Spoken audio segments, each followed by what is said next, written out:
Do you want to know how to help a teen with social anxiety? I'm Nicholeen Peck, and I teach all over the world about parenting, good communication, how to build strong family bonds, all through the lens of the principle self-government.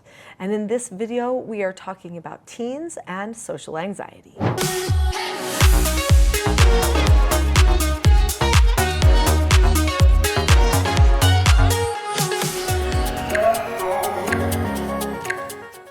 In this video, we're going to talk about social anxiety, what that looks like, and why it seems to be an issue afflicting teens in our current culture, and then what you can do to support, be aware, and help a teen overcome some of that social anxiety.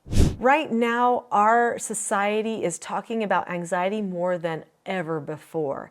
In fact, we're very aware of people's states of anxiety. We're very aware of things like trauma and bullying and all those types of things that lead to a person feeling more anxious and unsafe in their environments. Is anxiety a real thing? Absolutely. It is real. However, we might be overdoing it on making anxiety an excuse for a lot of the things that we really can control about ourselves. For many years, I took in troubled teens. It was therapeutic treatment care for teens ages 12 to 18, as I was a foster parent for therapeutic children.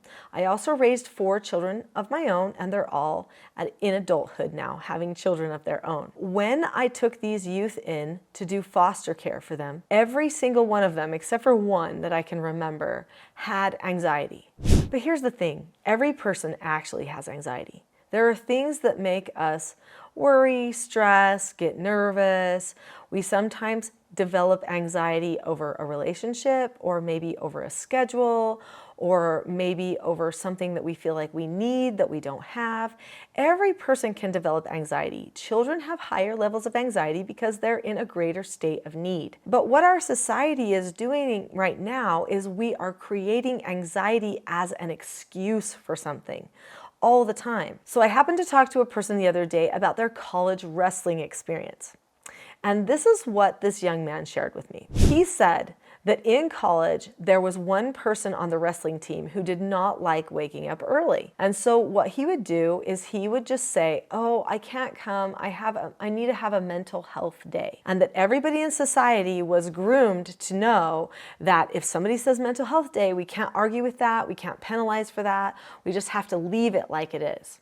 Well, this wrestler told me that he went up to his friend and he said, you know what? You're on our team, because I guess this friend of mine was the captain of the team. And he said, you're on our team and you are not pulling your weight. You're not doing what is needed in order to really be a good member of this team so that we can be the best that we can be. So you know what? If you're going to have a mental health day, fine. But if you do not come to practice, then you are not going to get to compete in the meets. And I guess he could make that call because he was the captain of the team. He said that his friend, who used to be saying he was having a mental health day all the time, suddenly never missed a practice and was competing in all the meets.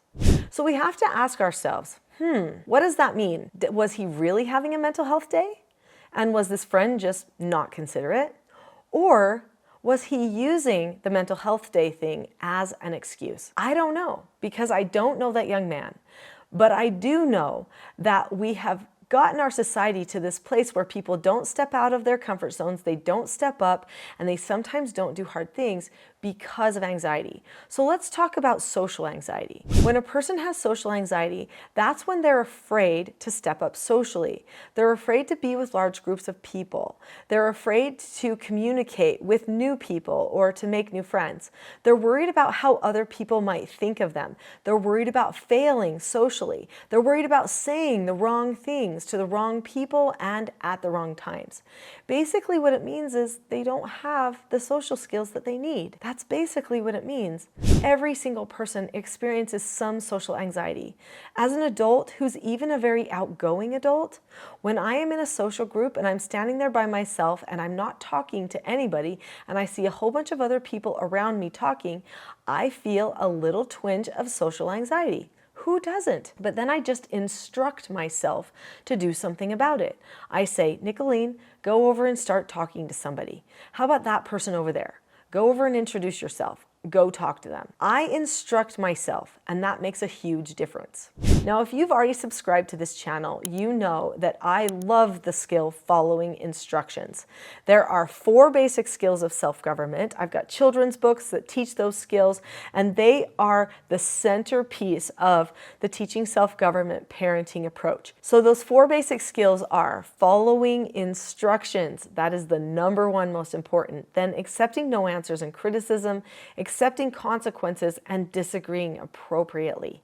Following instructions, if you're really self-governed, means that you give yourself instructions and you follow through. It also means that you give yourself no answers and you follow through. And you accept consequences and correct yourself. And you know how to discuss and talk about things that are touchy with other people. That's the disagreeing appropriately one. Those things an emotionally healthy person can do if they're focusing on self-government. So if your teen has social anxiety, couldn't it be beneficial to teach them the skills they need for success instead of to pamper them, baby them, or give them excuses for why they can't do something? I'm guessing that you're on this video because you're looking for solutions instead of excuses, and you found yourself in the right place. We all need skills, and we need to make proactive plans for our success and to overcome some of the things in our life that are very difficult. I had one foster daughter who came to live in my home. She had a lot of social anxiety. In fact, she would constantly chew on cloth and stuff like that and she would rub it on her face, and she would chew, and she would bunch stuff up when she would get nervous. She had a lot of things going on. There was a lot of abuse and trauma in her background, as well as having some neurodiversity. So there were a lot of reasons that she could have continued that behavior. But we decided that because she was 17 years old, this type of behavior was not going to be beneficial for her when she was trying to get a job or trying to find somebody to date and hang out with. We needed to help her with it. And so even though social situations stressed her out, we needed to teach her the skills that she needed to succeed. So we taught this girl how to give herself instructions socially. We pre-taught her originally before every social occasion what she might expect, and we made plans for her. If she knew what the plan was, she could follow through with it. And if she got scared, we told her she needed to give her emotions a no answer, and she needed to lead out with her logical brain and tell her, I can do this. I can go and talk to a person, even if they act like they don't want to talk to me. I don't have to take that personally. I'm just practicing my skills. We allowed her to program her brain with all of the useful thoughts that would lead her away from emotionally shutting down into, instead, emotionally excelling. And she really did a great job too. Now, she did have to give her anxiety a no answer sometimes. That's just how it went. But you know what? She learned how to do it. She learned how to say, self, that's a no.